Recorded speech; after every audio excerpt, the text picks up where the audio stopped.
Earlier this year, we consulted on the draft Energy Strategy and Just Transition Plan.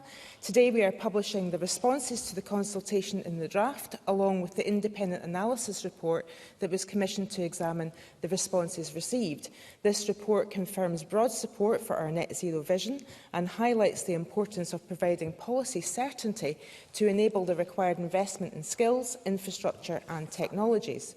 The analysis report also shows the need to reach net zero in a way that fairly spreads the benefits and costs of decarbonisation across society.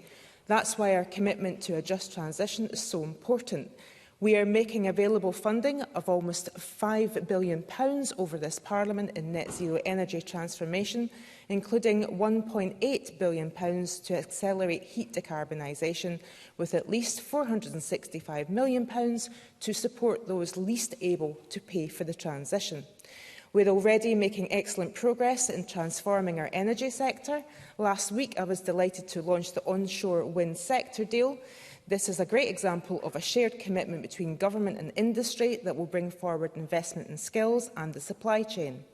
The sector deal is a key part of the Butte House Agreement, and over the past 2 years, the parties of government have been working together to grow the renewable sector and to create economic opportunity and sustainable green jobs across Scotland.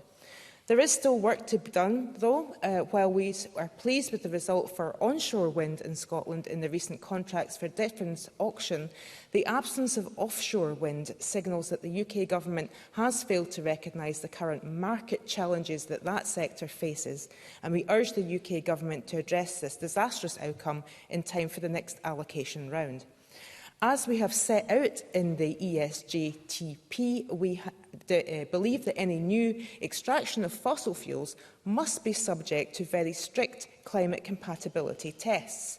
Our focus must be on meeting our energy security needs, reducing emissions, delivering affordable energy supplies, whilst ensuring a just transition for our oil and gas workforce as North Sea resources decline. To achieve this, we need to harness the skills, talent and experience located in the North East to support the build-out of net zero technologies in Scotland.